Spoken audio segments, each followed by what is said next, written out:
Good afternoon, dear colleagues. I think that we should start. And I would like to tell you that this panel discussion is rather an attempt of search of hypotheses than discussion of the ready-made answers to questions. And before we start, I would like to show you a short video. When we were discussing the composition of this panel, we realized it rather well that the answer to the question what one idea will provide the subject matter and rather the notion of Ukraine's identity in the global world and the global arena, that we could have a lot of dimensions. We could be looking for an economic idea, for a cultural idea, or this could be the issue of philosophy, because in all the previous eras, philosophic concepts were kind of preconditions and they predetermined what was happening. But now we live in the epoch when philosophical concepts somehow are lagging behind technological processes and changes. And on the one hand, we have the privilege of watching the rearrangement of the world, but on the other hand, that is a great stress because everything that used to work early in this or that format stops working. And there happens, in fact, revolution, and this revolution creates a lot of threats, but at the same time, it provides a lot of opportunities. And we are going to use some of the opportunities, but how much, to what an extent, depends on all of us, on the global landscape, and on the speakers and what they tell. And we asked this question. And the question was addressed not only to the speakers, but to the people who are not in this room. And we would watch a small video. This is virtual guest speakers. Please, the trailer. What idea will ensure a breakthrough of Ukraine in the future? Alexander Paskover, a Ukrainian scientist and economist. Serhiy Zhadan, a Ukrainian poet.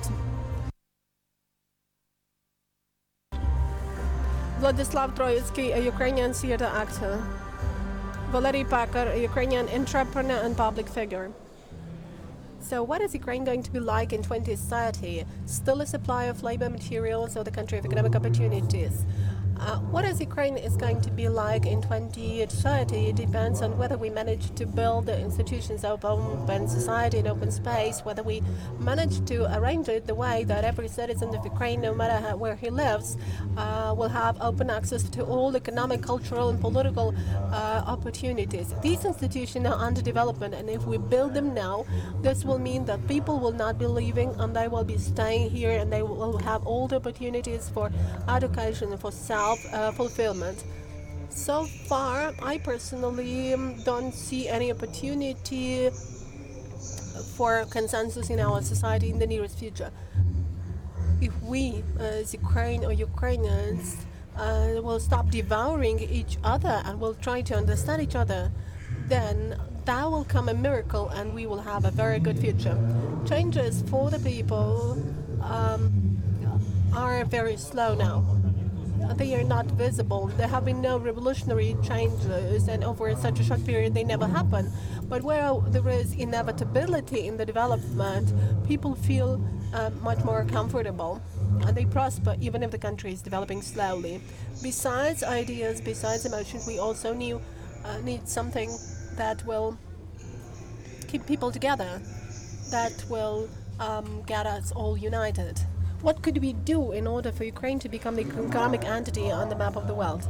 We have 20 export breakthrough industries which are now capable of representing both products and services in other countries of the world, but we are not yet doing this because export breakthrough demands a lot of consultations among businessmen, consolidation of the forces of all the state institutions for us to somehow launch this process in the world market. Well, we really could have a breakthrough, but what we really need and what we need to think about and what we may dream of and direct our efforts at is continuity of development. we, Ukraine, are going to slowly accumulate and grow not only the volume but the pace of growth, because from the point of view of population, slow growth is a rather good form for the existence of the country, and where there is no political unity, stability, where there are no clear, transparent, fair rules of the game, there starts the process and there start the things which enable us to talk about abnormal development, and only if we have stability we may develop. What are going to be the points of growth and the domains where we could accumulate and grow our economic and production muscles? I trust in Ukraine as in a large agrarian country. I trust in Ukraine as in the state where new products are born in the field of information technologies, and I believe in Ukraine as in the country of tourism. I trust in Ukraine as in the place where I can really serve the benefits of the earth. Well, we may have breakthrough in any field, and the same as we may have a failure in any domain, and this will depend on economic, social, political situation in the country, absence of corruption schemes. We may have different projects coming from Ukraine. Of course, that is an ambitious task. Good development is when in different points, in different areas, we have new points of growth. This could be business, this could be anything. People are rather gifted and they are inventing new things, but the leap in development is when this is all used by the mechanism of business. But the issue is how quickly all the entrepreneurship mechanisms are used.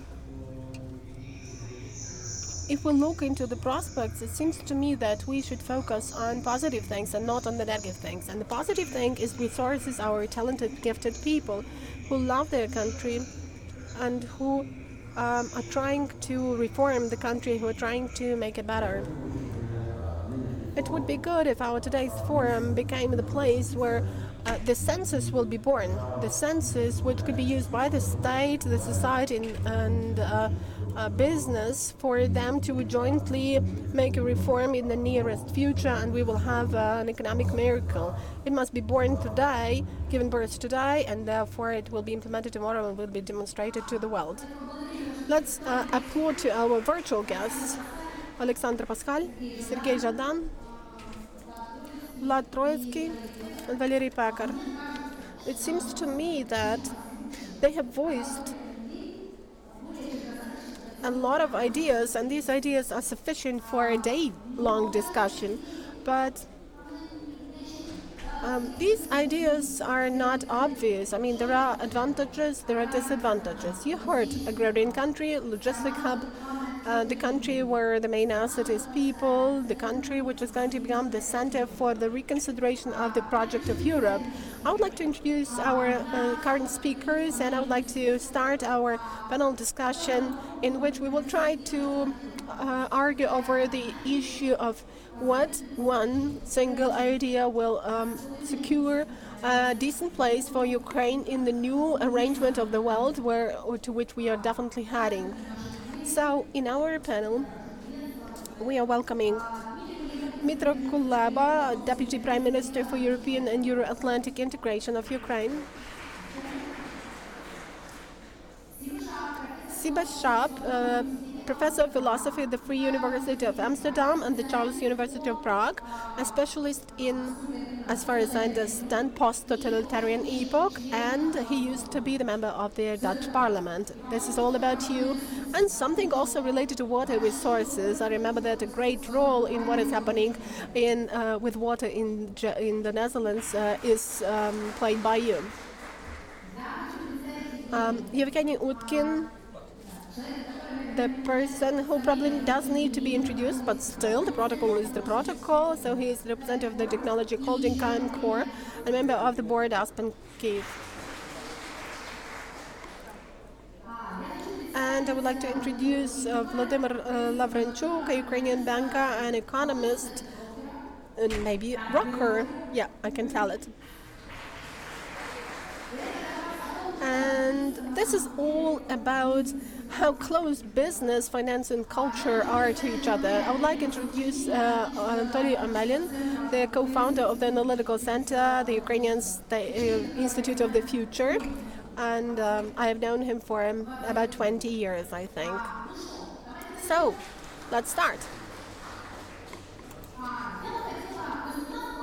We had two approaches, to start with local ideas and then to look at them through the prism of the world, or vice versa. And we chose the second option. That's why I would ask Mr. Schaap to start. And I would ask you to answer the following question. Mr. Pashaver, in the video, who's your colleague by the way, told that good growth is slow growth, but continuous growth. And for people to feel comfortable, growth must be continuous, but not a breakthrough. So in the current world, a country like Ukraine, can it afford slow growth? And the main thing is, what is happening in the world through the prism of the Netherlands? What is happening to the entities in the future? What is happening with the identity through the prism of the Dutch experience? You have 7 minutes.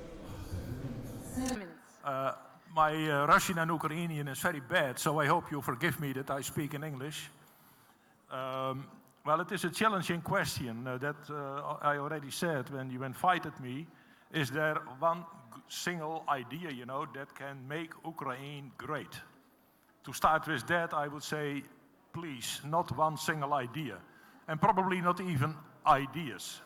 And maybe it's better to speak of principles that you need to develop your country and come to a breakthrough.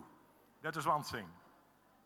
A second one is, please, no revolutions and as less revolts as possible, because they don't solve anything. What you need is reform. And then I come a little bit to your question as well. And reform is a steady process. And I will when you allow me, I could set an example from the Netherlands. I would ask you to say example from the Netherlands. From our agriculture. But reform and developing your country, that needs you, that obliges you, to have an idea of a future where you want to grow to. Maybe a future over 20 years or 30 years or even more, as for instance in water management in the Netherlands and flood control, we have programs going over 50 years. And that can't be done by blueprints. That should be done, by a vision where you want to grow to, but always it should be flexible, that when the world is changing around you, that you can adapt it, and step into that reform challenges that are around you. A few principles that you absolutely need here in Ukraine, that is a close cooperation between government and all partners from economy and society. And that obliges you, to get all those partners together in associations or whatever, and build up institutions around it. And institutions are organizations that can act with authority, where you believe in, where you feel protected, where you feel comfortable, and that you understand, this is my association, that I am a member of. That is one thing. So the government always cooperate with society, but through associations, and not one-to-one, with economical powers as you have now in oligarch system, because that doesn't work at all, but I don't think I have to explain that. May I give an example from the Netherlands? In 1950 or 55 even, the Netherlands was a country with a net import in agriculture. So we did not have enough food and feed to move around. We had the experience in the Second World War. It was tremendous hunger under the Germans. And then, after the Second World War, we said, never again. And then we made plans. I could say we developed ideas or visions, what to do, with Dutch agriculture. And we said, we want to modernize it. We want to make it productive. We want a higher production. And also, institutionalize that agriculture in that modern way, that it has a strong a position in the world. And what did we do then? Well, the government took responsibility, to develop a system of laws that could help to transform the Dutch agriculture. It was a very small-scale agriculture. 300,000 farmers in such a small country, that is impossible. And so land reform was introduced in a halfway democratic way and a halfway authoritarian way. Why authoritarian? Well, government and all the associations, the farmer associations, they agreed upon some line where to go, and along that line, around that line, some democracy was possible. We started to build up a system of education, so schools, ending up even in the Agricultural University of Wageningen, which now today is one of the best in the world. The government introduced an advisory agency for the Dutch farmers, etc., etc., etc. And so we started, to develop our agricultural as broad as possible in that close cooperation. And guess what? 30 years later, in the 80s, we had developed to be the second exporter in agricultural products worldwide. And it was not simple raw material products that we exported. No, it was always added value. So at the same time, we developed banking systems. The whole procession chain was developed. A little bit by pressure of the government and a lot of initiative, from the social field, you could say. And in the meantime, new problems came in, so we had to be flexible, like environment or the discovery, that pesticides or fertilizers also had a dark side, and we had to solve that as well. But again and again, in such a close cooperation, we managed, to solve these problems and go on and on and on to develop our sector. And now even this sector is spreading towards IT, as I discussed with my neighbor, farmers that develop software, using robots, using remote sensing and what more. And so you can see when you start something, there is also unexpected results that can help you.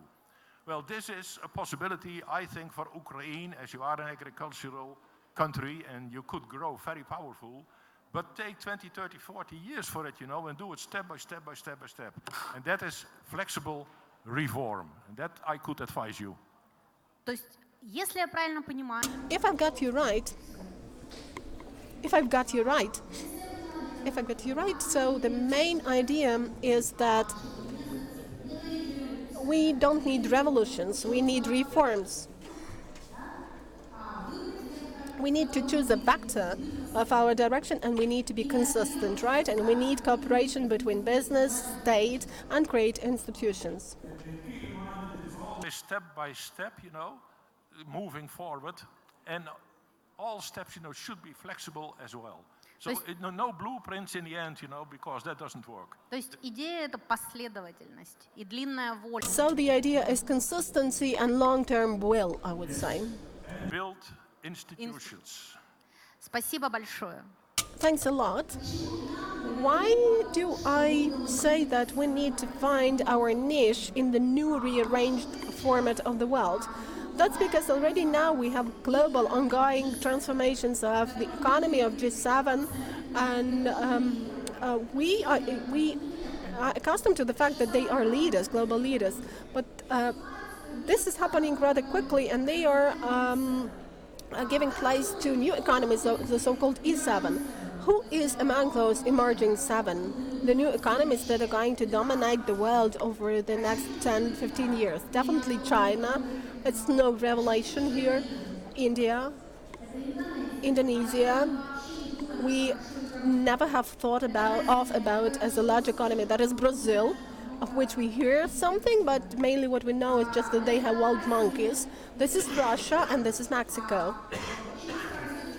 Vietnam is also developing, though it's small in scale, in size, but it's also developing quickly. And this story of emerging economies does not include Ukraine so far. What do we need to put Ukraine on that list, and what is necessary for our economic growth to be accompanied by inflow of money, of investment, probably not only of the old classical capital we are used to and we are trying to attract, but the new money which is in excess in the world and which is more prone to take risk, to which we are not, of which we have a lot in the country. And I would ask Dmytro Kuleba to tell us more about our image as the country for investment from the outside on the basis of your previous experience as the ambassador of Ukraine to Strasbourg and of your current experience. Is Ukraine a place into which you need to make investment? Do we give the signal to the world? If not, then what should we do for this signal to appear and for the people to understand this, to see this signal, and then we could probably be on the list of E7. We must have certain ambitions, right? Yeah, the main thing is not in East 7. Yes, E7, it's not East 7, definitely. I would like to agree with Mr. Professor who really outlined the key problem of Ukraine. It has been that, and because, you know, for 28 years we have been moving in one direction, then in another direction, then still in another direction. And I as a member, as a participant of two revolutions, am now against, I'm objecting to all of those revolutions. We need to move along the direction which we have chosen. We are a part of Europe, and we need to be a part of Europe in the world and to be seen as such. And now to get integrated, probably it's the best time because the European Union is the key player in our territory and he has started reconsidering it. That's what Macron told about.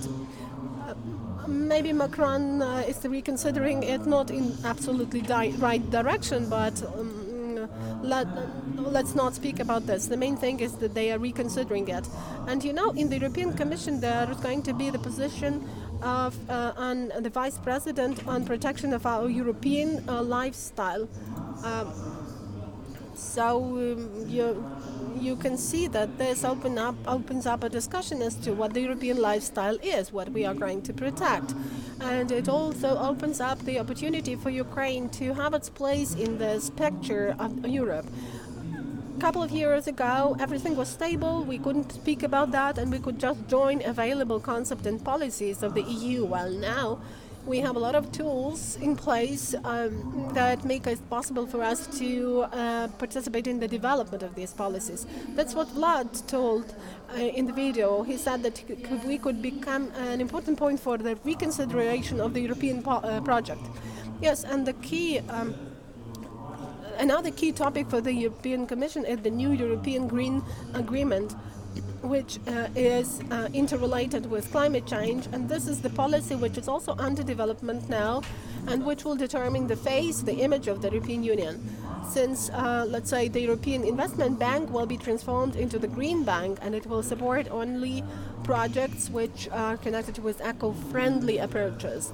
And here Ukraine gets an important opportunity to again be placed on that map, and I would say, so it's the best period of time, I would say.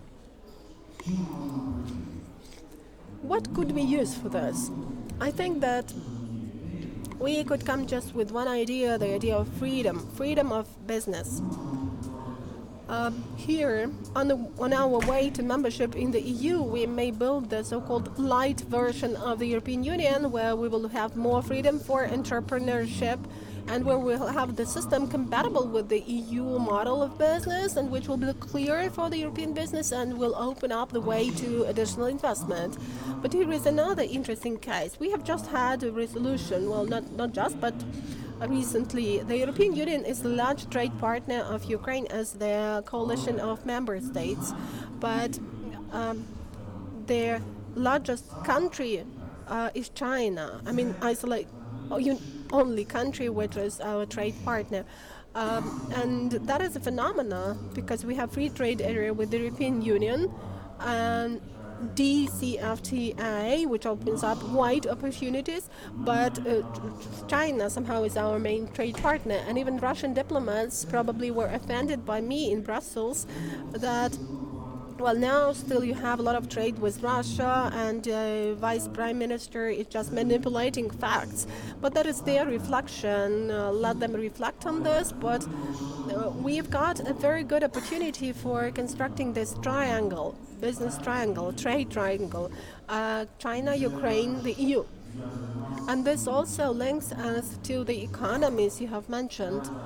I think that the future is in the East, but geographically, historically, and culturally, it is in Europe. That's why we should think of ourselves in the categories of the European nations, and we should consider the role Europe will play in the future, because now Europe has stopped being the world power. It doesn't settle any global problems. It is becoming rather local and regional. But this reflection of President Macron, whom I respect for being able to make sharp remarks in order to somehow make people think,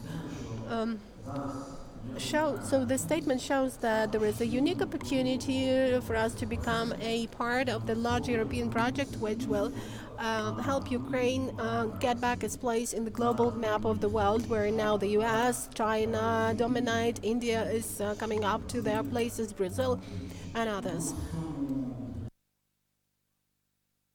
So to be brief, in this triangle of Ukraine, China and the European Union is our future in the world, including economic one, right? So this will provide access to financial resources. Definitely, yes. There is a lot of money in the world, but just I think that Ukrainians are faced with two problems. The first, macro problems, I mean. The first one is that we have a very bad marketing, and even if we produce products, we don't sell them. We don't know how to do this, including the marketing of the country as such. For example, I have a personal trauma because there is a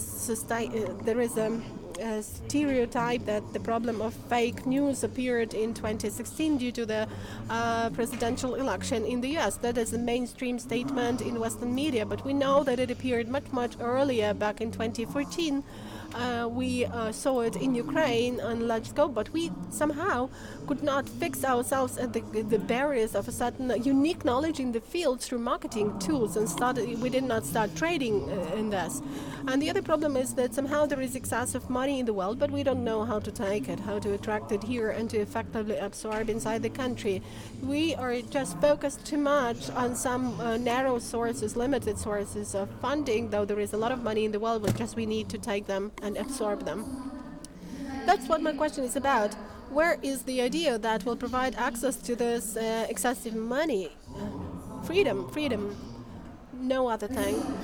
Thank you.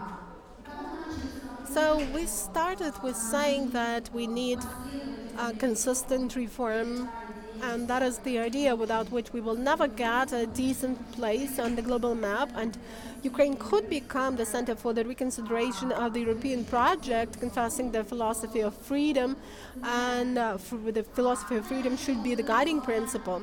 So going over from that global context, I would like to switch to the Ukrainian context, which still is an integral part of global trends. Evgeni, so you invest into technology projects, and I have read just recently that you are one of the investors of NIMSOS, and you mentioned that this is the project of the future. So I have two questions. First of all, what is the sector to which this this project belongs, and how much is this investment into Ukraine? Because technology projects are non-geographically located projects, and maybe today they are here, tomorrow they will be there. And if we put technological things at stake, if we focus on IT as on the future, so how much is investment into IT and investment into Ukraine? Well, thank you. First of all, I will agree with Alexander Paschaver and with my colleagues who said that we need consistent steps. We really need to apply a systemic approach to the development of infrastructure. It's water supply pipelines, these sewerage systems. The world is developing in a quantum way, so a systemic approach would be good for the consistent development of every city, but without any quantum leaps. But for example, with the development of sewage system, which is very important, because if you have quantum leaps ahead, you may also have quantum failures then. And if we speak about consistency in the 21st world, 21st century, probably we should reformat it, because it means that we should be still in the previous age, in the previous century. You know, now it stands for different things. We have seen some competition in business models, but now we have competition about ideas.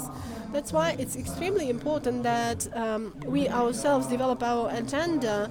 And unlike my friends, my colleagues' statement, what Volodymyr said, that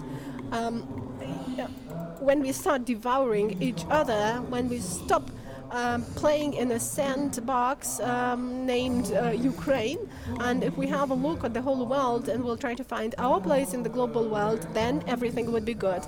A company need is well, I used to work in the research institute, so it's a kind of a think tank. When we speak about this company, we having a look at what is happening in the 21st age, which is a very dynamic age of rapid growth, a turbulent period. And no matter how paradoxical it is, we now have a chance not to be a colony, which we used to be for some 300, 400 years, not to be a colony. Because if we speak about modern empires and empires in general, empires were always based on some powerful military force, and that is so even now. But with the appearance of Google and Facebook, we saw some other empires, which are absolutely new empires. And now Ukraine is a colony of Facebook even, and Google, and the supplier of real super intellectual power, which is the foundation for those companies, Intel, Microsoft, Google, Facebook, and so on. Because our specialists, our guys work there, and they just don't work in call centers or code as coders. Our best specialists work in the core system of those companies. That's why I think that Ukraine is still in for great revolutions. I don't mean bloody revolutions. I mean that we are now fighting. We're having a fight in the world, in the new conditions, and Ukraine has absolutely perfect chances because our DNA has in it the freedom. And there was Kyiv Rus, and there was Kyiv, and there was Yaroslav the Vice, the Prince, and somewhere on a subconscious level in our DNA we have this freedom. That's why we have a chance to play in this battlefield. And we now see what our company deals with, Nimta's company. Money is now their key thing, but 60% of all companies are on the internet. And money today is no longer the most important thing. We had Bitcoin, now this is Libra, and maybe something else will appear. Maybe Telegram was also invent this new tool because they have these KGB roots in them. They are able to devise something new. But there are appearing new corporations which are the basis for a global economy. And we have chances. By we, I mean Ukraine. If we don't consider ourselves to be something which is just a supplier of timber materials or something else, then we will develop. And getting back to what Volodymyr said, I think that in Ukraine, in particular in Kyiv, we must have this point of growth. I could develop this idea further on if we have time.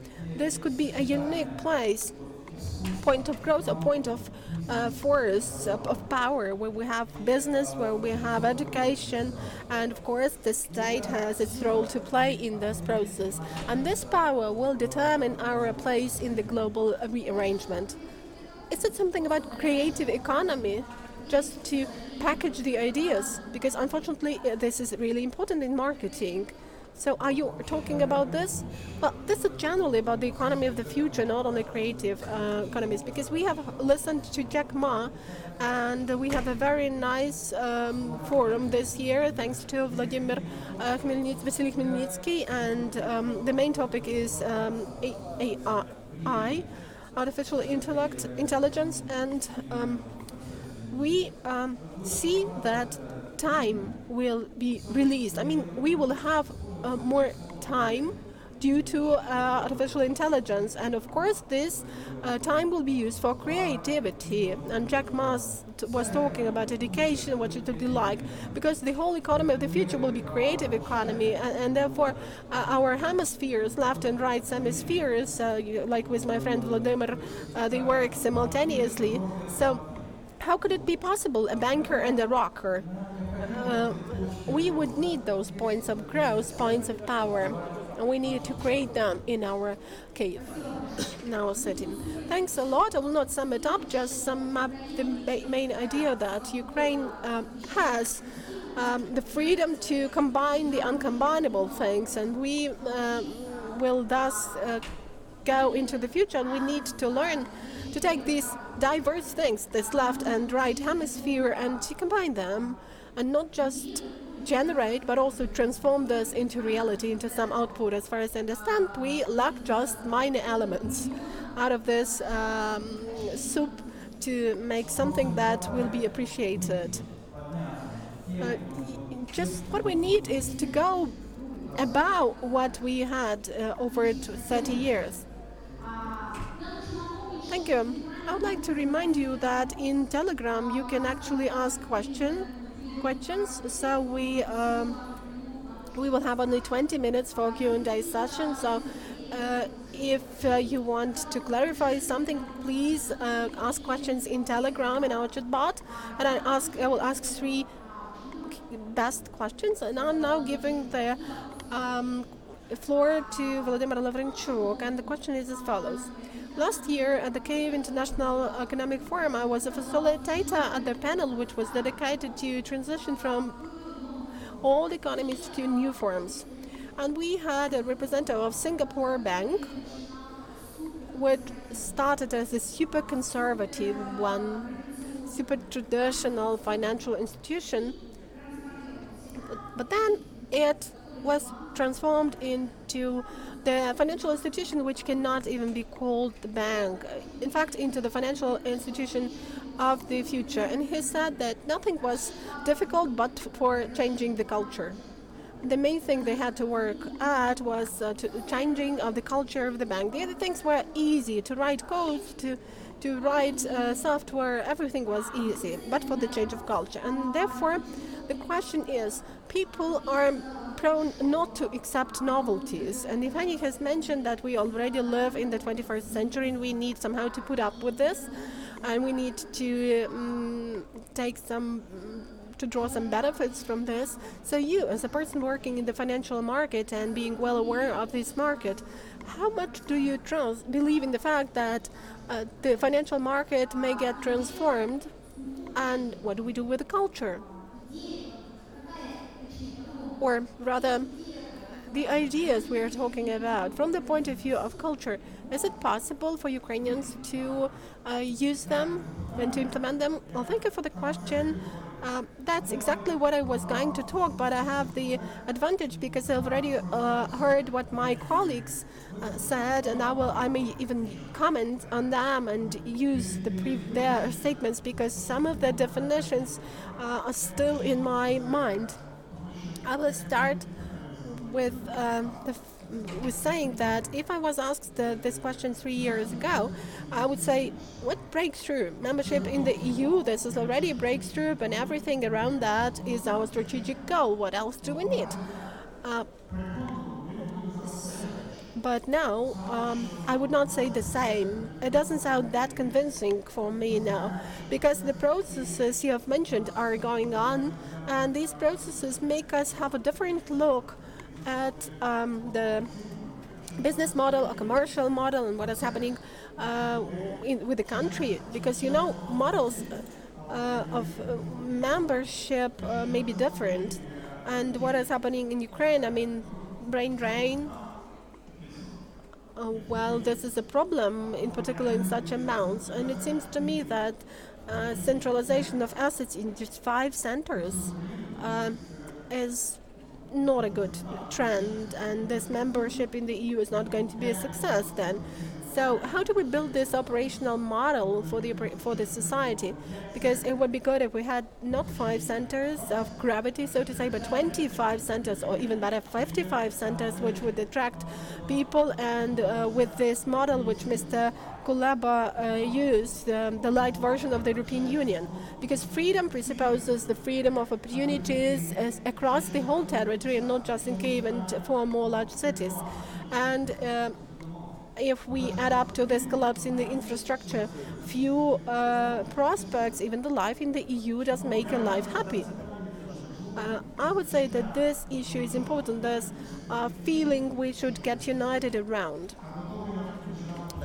I have just recently read that there are new visions and new opinions showing that instead of 200 countries, in 30 years we will just have only 600 cities.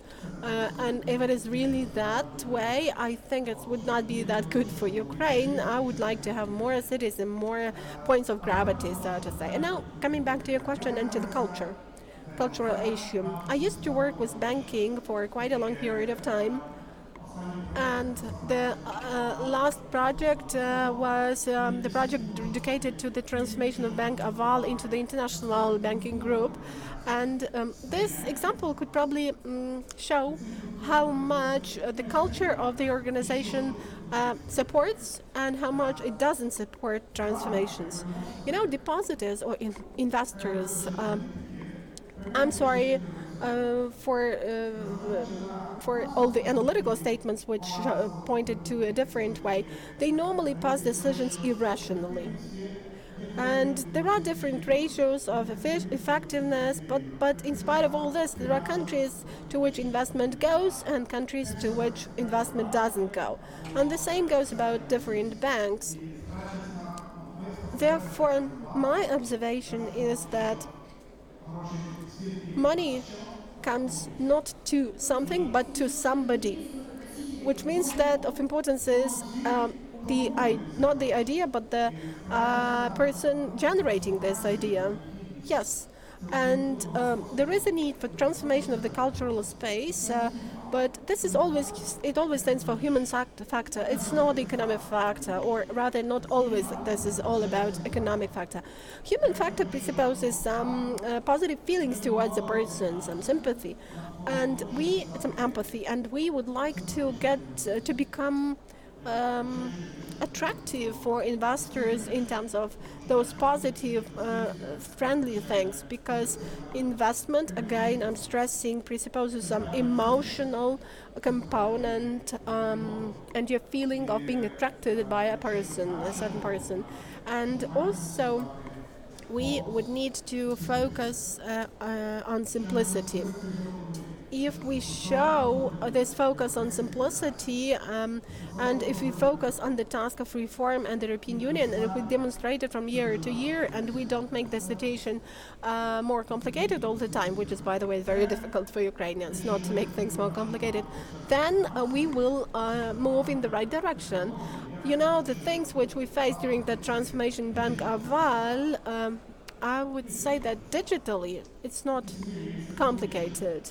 Still, we have some research institutes and we have IT companies, so this is possible.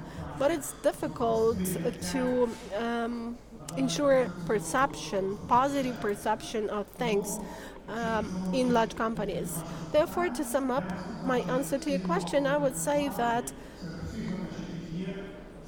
among all the tasks, corporate culture is on the top of everything. And if corporate culture is not taking care of people, of uniting people around a certain task and about this focus on simplicity, then there will arise problems with technology as well. I don't know whether this can be transferred onto the experience of the country, but I think yes.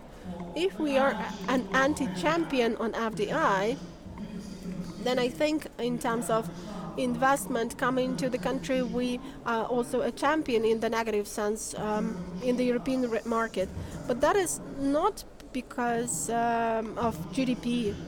That is because we are not focused enough. We're inconsistent, and we make our tasks even more complicated due to this lack of focus. So it seems to me that creation of this space where people would show, in particular officials, show this focus on simplicity, will cause investment, and this will be done quicker than just the growth of GDP. So to sum up, we need to work at ourselves. And the idea of working at ourselves is the most complicated thing out of all I've heard about, because it's easy to focus on somebody doing something, on somebody passing a certain decision, but the most complicated thing is to focus on you becoming better. Is it possible on the scale of the state? Well, I would say that this is a rather pleasant task. Though complicated, well, it is complicated, but not that complicated if we are really aware of the task, of the need to perform this task. And it's important that the leaders of the nation have this commitment if they place values and culture on the level of the key components for the development of business and economy. Thank you. Anatolii Amelin. Volodymyr said that we all need to be focused, and that is important because that is an element of this culture of trust and overcoming of the deficit of trust. I know that just recently the Institute of the Future, of which you are a part, has presented Strategy 2030, Vision 2030, and it has offered certain points of focus. You suggested a concept of the things you could focus on, because it's important to focus, but you always need to on what to focus. So if you tried to focus on some specific things, where do you see any potential, any capacity for Ukraine to compete in the new global context? Where could we give birth to global and national champions? Where do we have to look for? Well, I would rather get back to the title of the panel. What idea will lead to Ukraine's breakthrough in the future? And what future? There are no experts on future, yes, but there is understanding of the trends. And when we're talking about points of growth or breakthrough, we are not talking about yesterday or today, but about tomorrow. And what is going to happen over the next 10 years? The population of the planet will increase by 1 milliard. The largest growth space will be in India, Latin America, Asia, Africa, while Europe will be aging. Technologies will also leave people jobless. And this virtual hand is, which you can see there, is already depriving some people of the jobs. And by the way, I have communicated with some people here, and they are already aware of the fact that they will need to be looking for the job in the nearest future. And they have the fear of the future. Some have sedatives, some are on antidepressants. But people are afraid of the future because they don't know what the future is going to be. And therefore, the main task is to predict the most successful, best-case scenario for Ukraine. Nobody knows future. There are a lot of these scenarios. Musk told yesterday that there are no experts on the future, but the future shouldn't be afraid of. Yeah, that is a right statement. Unfortunately, I didn't hear this.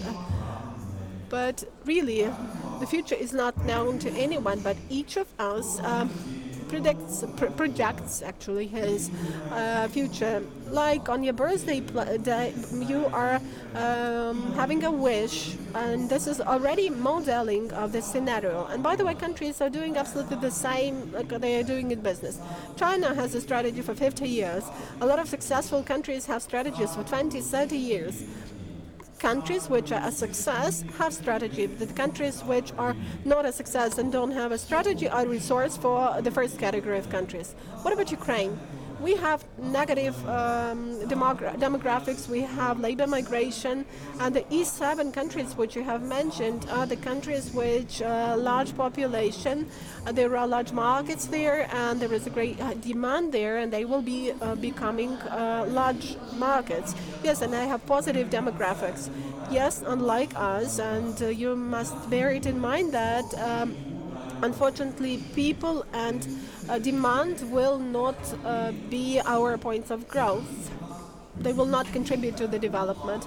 And unfortunately, with the current trends, all the factors will be going down. And from the point of view of methodology, for the economy of the country to increase 8 times, we need to 10 times increase production. Unfortunately, in classical sectors, it's not possible. That's why we require technological changes. And what are we going to be like? We have mentioned today that Ukraine is an agrarian country, and the experience of the Netherlands is important for us because they set the task and they were heading towards this task. So if we try to increase the export of agricultural products twice, we will not be able to export it. But I think that Ukraine is really a country which in the future could do export of foodstuffs. And that is one of the points of growth for the Ukrainian economy. That could be the center of the world food security. Yes, that is the mission provided to us by God and by our soil. And, there is precision agriculture, they invest into it in Europe, but we have higher efficiency still. Though we will have to invest a lot of money due to global warming, we will have to introduce irrigation facilities. Another point of growth for economy is that IT sector is actively and dynamically developing. Now it stands only for 4% because we have of the Ukrainian economy, because the products are produced still produced in the global market. So it is one of the points of growth if we create products here and not abroad. Ukraine has a unique experience, and we are subject to cyber attacks, and we already have some experience of fighting with those cyber attacks. So we need to take into account the change in the format of information wars and general wars, and we may develop these products. Again, getting back to agricultural products. Unfortunately, we don't have the infrastructure in place. We have a couple of global logistical corridors going through Ukraine, and it could become a logistic hub, which would contribute to the development of inflow of goods. And Chinese investors claim that if you become the Eurasian logistic hub, we will move a lot of our production places, production facilities to your territory. Because it's not important what the salary is, what the payment is, but there will be 5 people working in this production facility. Of importance is the logistic area, the logistic aspect. And what about the credit rate? Yes, it's also important, of course. Investors should be interested. They, of course, if there is an inflow of investment, the rate will be lower. In Ukraine, we also have an ongoing war. We have a defense complex. Probably we have not the strongest army, but we have a lot of people who have been already trained and have gone through the combat actions, and Ukraine could become the center of security in Ukraine, being a guarantee. A lot of breakthrough ideas started with the words, "It's impossible." All starts up, and the products, which are now high in the market, on high positions, were accompanied with this phrase, "It's impossible." When you hear the phrase, "It's impossible," that's where breakthrough ideas start, because they are looking for the chances, for the ways to overcome the barriers. Therefore, we have this military complex, we have aerospace industry, and you know that developed countries, including NATO, have started passing space security doctrines, and Ukraine could become an element of this space security, but unfortunately we have not yet started moving in this direction. And also healthcare. just recently I saw the figure that the global health medical tourism market is $70 million, but in 5 years it will be twice as much. What is Ukraine doing this? In terms of reproductive medicine, Ukraine is number 2 in surrogate motherhood. And what about the amount of money? No, we are far behind. And that's only because of the regulation of the legislative issues. That's our strong point, by the way, so far. So, as far as issues and ideas are concerned, what do people want? Let's take Maslow's pyramid. Safety is thing number 1. And people are going to Poland under the condition that in Ukraine we have the same conditions, the same salaries. People will stay in Poland. Why? Because of security issues. So could we ensure security in the streets? You will again say it's impossible. Let's go back 3 minutes before.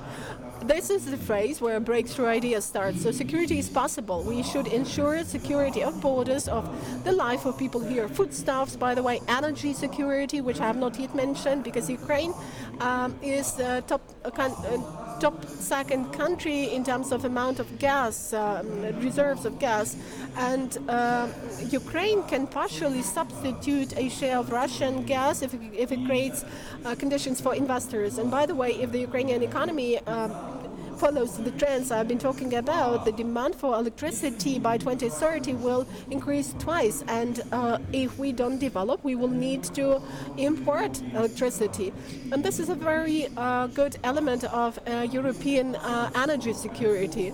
So if we state in one word what the idea will ensure a breakthrough, I would use the word security and decode it.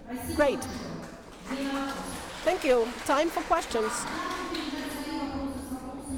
I will ask my questions and the questions coming from Telegram. Volodymyr, the question is to you. What do we do with the risks? How do we settle the problem of country risk premium? Once again, please, what is the solution of the problem of the Ukrainian rate on country risk premium? As far as I understand, we are speaking about the rating agencies and the fact that we have country risks, and therefore it's very expensive to attract money.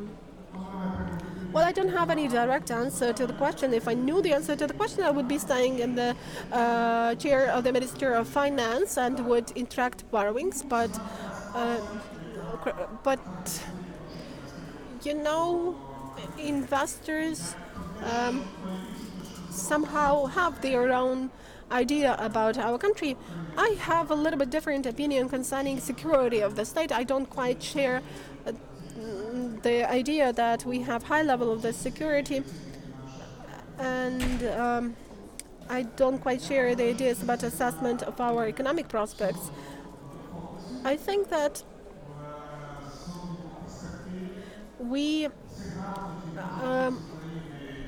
it's all about the signals which are coming from Ukraine as to the future.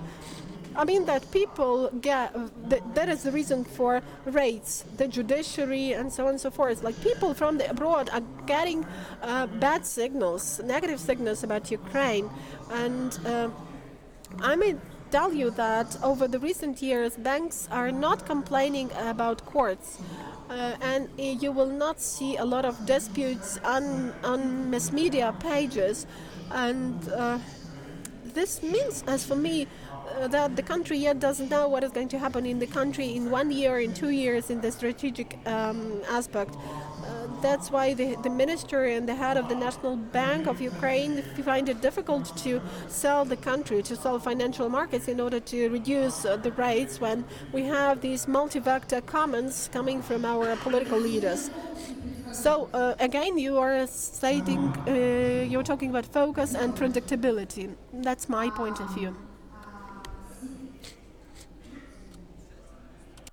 Вопрос к вам. Sybe, the question is to you. So the first question from the audience, from Katerina. What are the key directions and points of growth of the Netherlands for the future? What does the Netherlands focus now on? Where is it growing? Where are those points of growth and points of power? And you wanted to say something, I saw.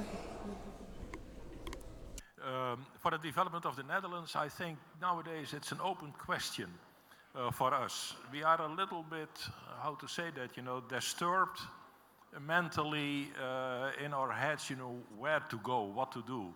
And it has to do with the developing, of populism in my country.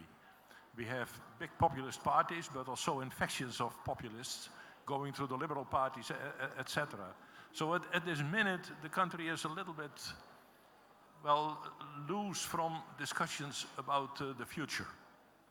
And well, as a senator, I always tried to open that discussion, and be positive and not so cynical about the situation of Europe or the wider world. But it's not that easy at this minute, to come to the Netherlands. And you have seen that cynicism around the treaty, European Union and Ukraine. When my country was so stupid, to organize a referendum and then a majority, for what reasons, that doesn't matter, to say no to the treaty. And I can tell you again, as a senator, I worked for death almost, to get the treaty through the European Parliament. And that has to do something with Europe. I heard speaking today and also here about future as if the future is completely open. But for Ukraine, the future is not only open. You got your agreement with the European Union. You have your treaty now, and the treaty is absolutely full of articles, that will be taken very, very seriously by Brussels, by the other member states. And that is not something, to be scared about, because these articles are the same that we have had to grow through, in Europe, to get our economies and societies and legality a little bit harmonized or coordinated. And I think this is a point, that the treaty predicts a lot of your future, and you have to take that treaty absolutely serious, because Brussels will remember you to the articles. You are not a full member of the European community, but Europe is also an example of, how to say that, a community that has grown very slowly, starting with some simple ideas, cooperate around steel and cokes, and later on agriculture, and to harmonize as many things as possible to have a level playing field. And this Europe is growing slowly, going through crisis, but always moving somehow forward, step by step by step. What the future of Europe will be is not sure. There's only one limit. Europe is not a federal state. Europe is a treaty community which leaves all the sovereignty in the member states. Well, Ukraine can do a lot with Europe, even when not being a full member. There is so many backdoors, that you can get through and discuss and talk, with the European community, and they can assist you and help you, to integrate step by step by step, and take part in that development of Europe that is still open, because we don't know where to go exactly, how far to go. There's only one limit, no federal state. So there is so much possible for Ukraine, to develop with the help or the cooperation or the assistance or the good ideas from here, together with the European member states.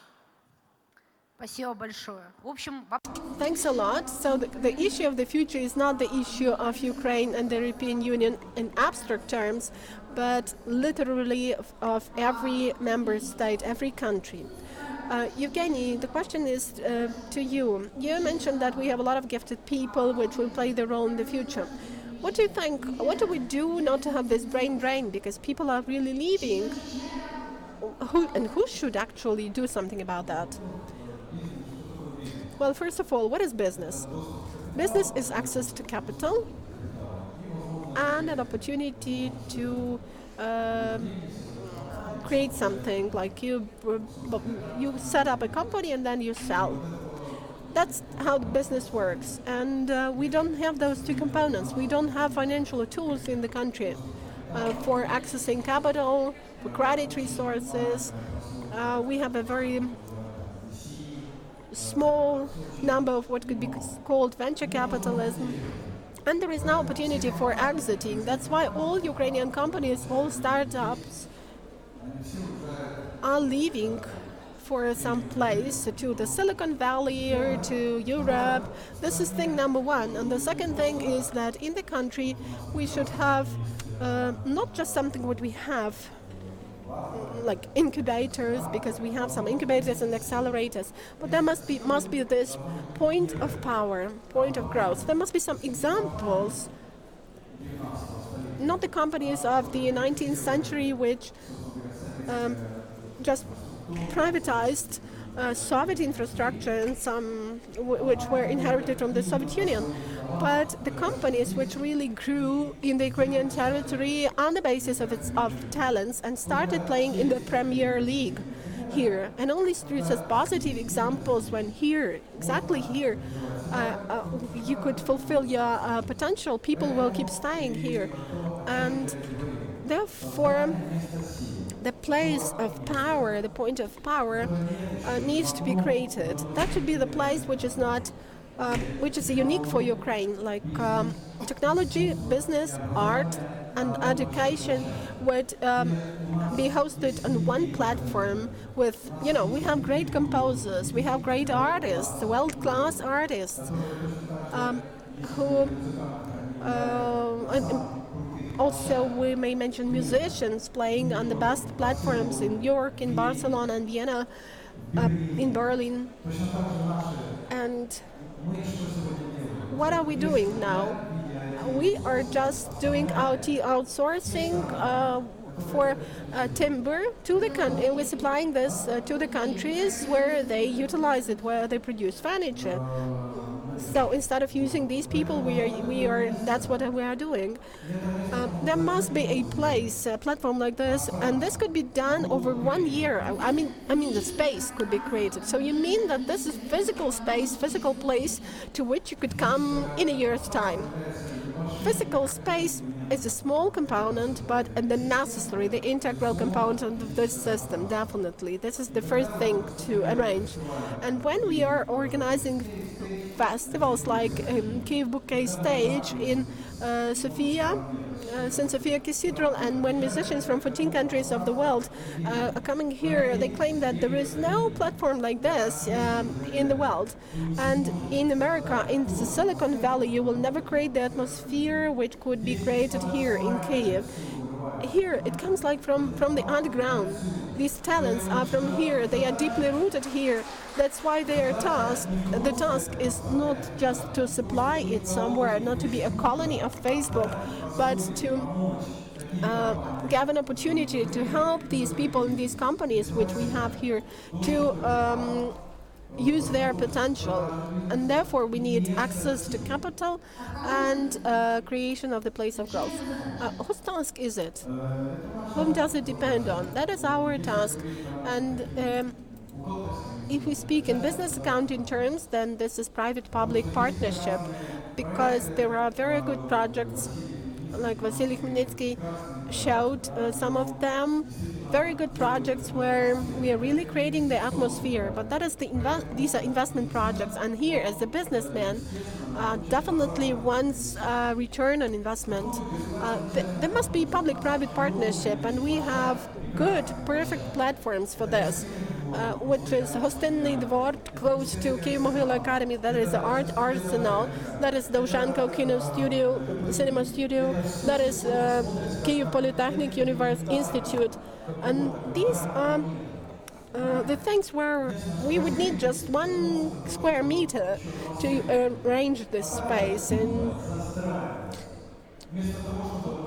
so instead of giving it to people, we are just trying to construct something, some real estate there. Why should we live here and work for Google and Facebook instead of arranging the same space for us? So I think it's high time that we use this opportunity, and we really have this chance, because we have new authorities and they rather react rather positively to such ideas.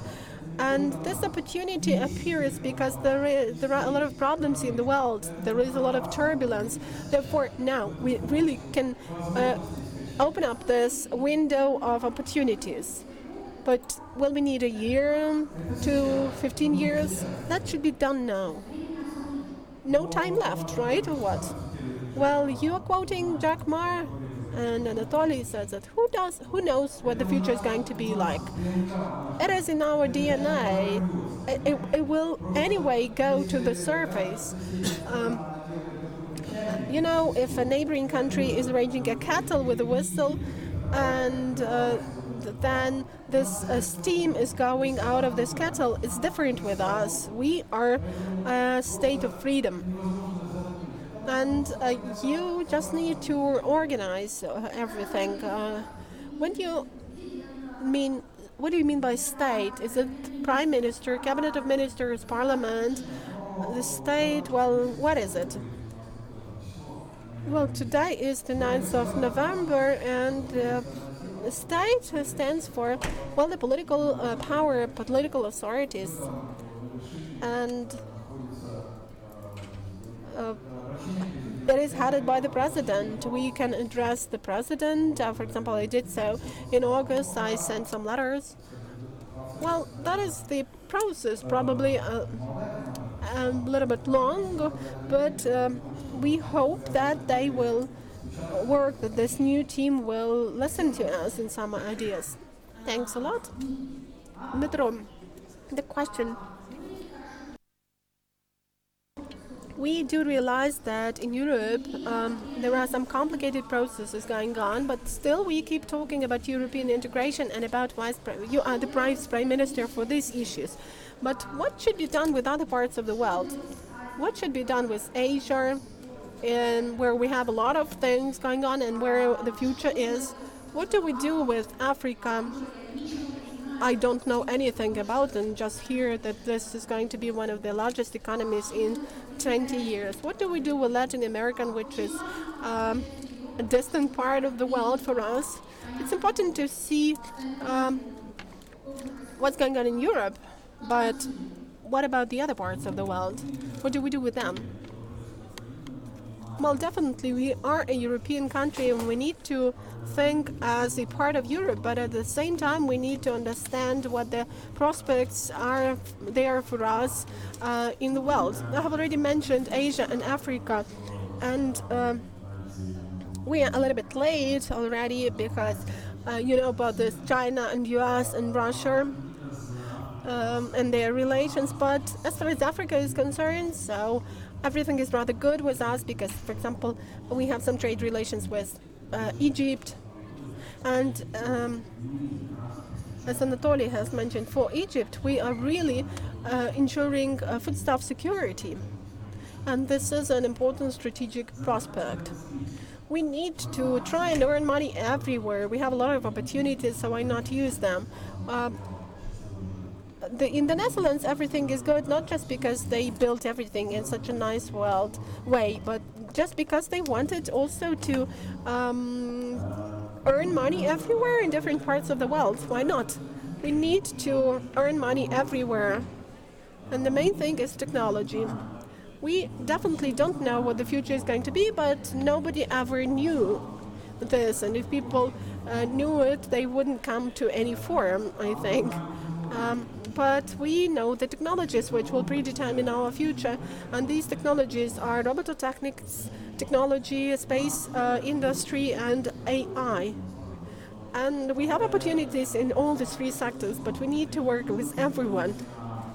Let's not get stuck over the European Union. We are a part of Europe, and we will be a member of the European Union. And we will be a player in the global arena then. Evgeni has mentioned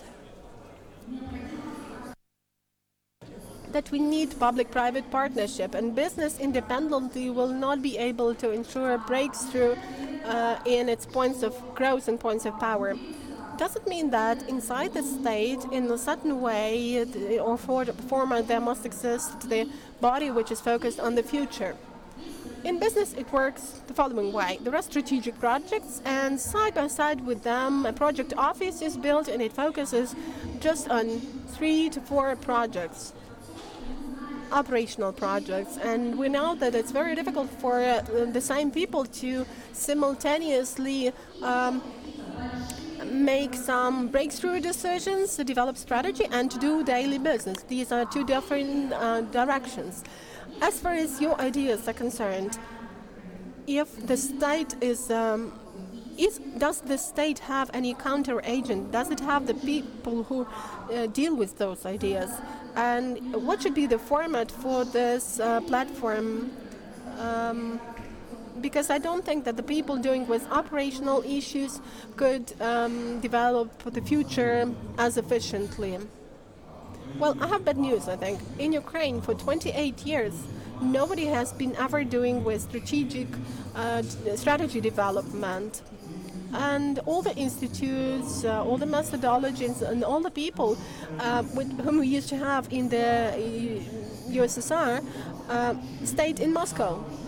And we just got a republic with a military industrial complex, and we are happy about having good labor resources and good natural resources. Well, we have the word strategy in a lot of documents, but these are not strategies. We don't have any discourse about our future. I mean that strategies are often used as a kind of a marketing tool to get power. And you remember that some candidates for deputies had strategies, and we have studied these documents. They do not meet the basic principles of strategies, which means that they are not implemented. For example, there is energy strategy of Ukraine by 2035. Has anybody seen this document? Well, somebody is raising your hands. If you have seen it, how is it possible to develop the strategy by 2035 if we don't know what the structure of the Ukrainian economy in 2030 is going to be? We don't know what the size, what the volume of Ukrainian economy will be. How can we determine consumption, energy consumption? Then what kind of strategy? In Ukraine, we don't have the idea as to what the place of Ukraine should be in the global economic arena and in the global social and economic map. And the strategy should be based on vision. Future is a multi-scenario thing, but worst-case scenarios are much more than best-case scenarios for Ukraine. Really, we have a lot of worst-case scenarios, and Ukraine may even stop existing as a country. But there are also best-case scenarios, but they can be implemented only if we focus all our energy on them. A person becomes a success only if he trusts, if he believes in his success. Each of you has some successful projects. Would they be a success if you didn't trust in you? The country may be a success only if its citizens trust in its success. But we switch on the news, we listen to our politicians, and we hear only negative things. So if we make comparisons with corporations, then the citizens in this analogy are the shareholders according to the constitution. If we, 40 million, cannot manage the country efficiently, we have a supervisory board, which in our case is the Verkhovna Rada, while the board of directors is the cabinet of ministers, where the Minister of Economy is the strategy director, who should set KPIs and the tasks for all the ministries and departments. And the Ministry of Infrastructure itself cannot actually determine what infrastructural projects are a priority if it doesn't understand what the plans for agricultural sector are. Just the function of the state is to build up basic infrastructure, to design it, energy infrastructure and digital one. The other things will be determined by business. Yeah, I'm about to finish. We just need rules and we need vision. And no investor, either domestic or foreign investor will come. So it is the minister's function. So the Ministry of Economy. In the changed format, yes. Perfect. Maybe, Evgeni, we should address the Minister of Economy. but it needs to be reformatted. Okay, to the other Minister of Economy of the future. Okay. It seems to me that we need to get clear about where we are going, what we are heading for, and what our place in the global redistribution, rearrangement of the 21st century is going to be. So if we get clear, then we will start our way from that point. And the Ministry of Economy is just a tool for the implementation of our strategy in a way. Thank you. So we have 10 minutes by the end of the panel, and I'm ready to get 1 or 2 questions from the room. And I have the final question. Please introduce yourself. Thank you. I'm Roman. I did what you were talking about. I arranged and implemented the project XCurb, and I'm inviting you to our stand. I did what you were talking about, that it's impossible. I heard the phrase and I started implementing the project. So your ideas about how technologies could make a breakthrough and start being used in the market. I mean, if we design a technology, then what do we do for it to become popular? The question to anyone. So, a short answer. Just knock on the door and they will open, because new technologies are very easy to popularize. Please introduce yourself. Yemchenko Olha, Kyiv National Economic University. The question is to Dmytro, Kuleba. You know, I like your idea about being optimistic, your optimistic attitude to this triangle, US, Ukraine, China. But you know, a number of scientists are proving that this will be the last FTA for Ukraine, and the others claim that this is the last straw, our last resort. So what is your attitude, your personal attitude to having trade with China? You see that even without the free trade area with China, we have an ongoing dynamic operation. But I'm actually the Vice Prime Minister for European and Euro-Atlantic integration. So I think that if our trade with China doesn't run counter to our association agreement with the EU, it's okay. But that's the issue of negotiations. And we pay high respect to our Chinese partners, but we also know how persistent they sometimes are when they get additional opportunities. And this also needs to be taken into account, because we create areas not in the interest of China or any other country, but in the interest of Ukraine. But to be brief, I will just say that I'm in favor of this idea, but we need to negotiate those new opportunities if they don't run counter to our main factor, because definitely we will not go to China, but we need to come to the European Union. Yeah, the last question, please. And I will sum it up. So the question is also to Dmytro, Kuleba. Yesterday we had a meeting with Jack Ma, and he said that young people are very smart in Ukraine and are very active. And my question therefore is, do you intend to introduce a certain mechanism using which students and active young people could give their proposals and suggest some initiative? Because I, as a representative of youth, don't yet see this clear mechanism.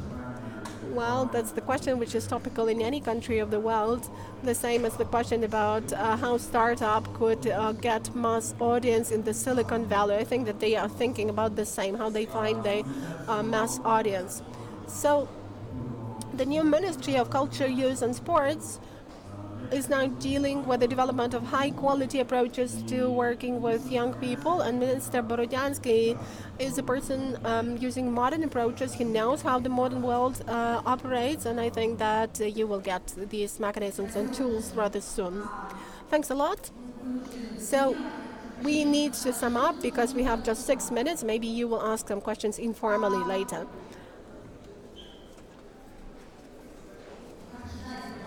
Okay, please give the microphone. This is going to be the final question. Well, thank you, Natalia. Anatolii, Economic University, National University. I'm a lecturer. You have mentioned constitution. Ukraine is a social country. In the social state, according to the constitution, one of the tasks of social policy is achievement of social balance and social leverage. And the indicator ensuring it is expediency factor. And here comes the question. It used to be 4-1 and now it's 40-1. Is it socially not dangerous? It is dangerous. So what political will do you need to manifest for us to have a breakthrough and not a decay and a fall of Ukraine into the situation of 1990? The question is addressed to the Vice Prime Minister, right? Well, in our budget, the second largest item of expenditure is pensions and subsidies. The first one is external debt servicing. So we don't have the resources to build a social state, unfortunately, but we have a resource to direct the limited money we have to give some opportunities for businesses, and then the country will start generating the money from which we could then start building our social state. Thanks a lot. So let's sum up. We have different ideas, a sufficient number of them. Evgeni said that we need to be clear about where we are going, because if we don't have a consensus in the society, we won't have it all. Consensus is a good thing, and it is a word which includes a lot of aspects, because consensus is not a failure. Consensus is a benefit, a win-win situation. So let's imagine that we have an opportunity to send a short message to the state from different standpoints, from the point of view of the minister as well, of the vice prime minister, no matter how strange it is that the state is sending a message to the state itself. Just for 30 seconds for each of you, what do we need to do for the breakthrough, and whom are you addressing? So Anatolii, let's start with you. We need to get clear about our goals, about the place and role of Ukraine in the European and international map, and then we need to move in this direction. That is the area of predictability for citizens, for investors, for Ukrainian businesses, and for our political partners. But first of all, this is all about goals and directions. This needs to be done within the next half year. So by July 2020, yes, we need to come to an agreement about this. And the role of the state or the parliament is primary. And the task of the state is also to perform this task. Well, it is strategically important to show the focus. From the organizational point of view, we need decentralization and demonopolization of different sectors and development of regional centers. And from the emotional point of view, it is taking care of the reputation and image of the country. Reputation. It could become a priority. It should become a priority in our assessment. And the message would be to myself. Thank you. Evgeni, just 30 seconds. The message to the state. Your message to the state. First of all, I think that Ukraine is a leading country in many respects. What happened several years ago, the Maidan and the development of the society in general, are the things that show that we are much ahead of, let's say, the Russian Federation. And we need to capitalize on that. To capitalize on our positive things, not to look at the weaknesses and try to settle some disputes, but focus on what we can do best of all, and to implement at least one tough, great project where we would be the international champion. So to create the international champion, right? Thank you. I would say you have to develop strategic, societal, political policy as quickly as possible, so that the country has an idea where you want to go to somehow. And please do that in the framework of the European Union. And when it has to deal with geopolitical issues like energy or so, please don't do it alone and do it in cooperation with Europe. Спасибо большое, Дмитрий. Thanks a lot, Dmytro. I do support all the previous speakers. We are now working at the implementation of 3 simple tasks. The first task is to create markets where we don't have any markets, and in Ukraine we all know where we have these fields and sectors where there are no markets. And the second task is to create equal rules of the game in the markets which already exist for these markets to provide for some growth. And the third task is to open markets for the external markets for Ukrainian businesses. If we move along those 3 directions, and if the state will be going that way, then everything will be healed rather quickly. Business will start developing, the economy will grow, we will get money for ambitious projects. Since so far, while we don't have the muscles, we cannot play large games and claim that we are regional or world leaders. So let's grow our muscles somehow, let's train, and then we will go and solve our global task. Thanks a lot. It would be good if we met in some 10 years with the same speakers, the same audience, and it would be good if we had a chance already to discuss not the vague situation, but for us to already discuss the achievements and the happy situation which we would get. And would be also good if we already discussed some specific directions of development, and if we already had consensus as to where we're heading and how we could become stronger, even stronger. It would be really good if Ukraine found its place in the new rearranged world, which is irreversible, which is unavoidable. Thanks a lot to everyone.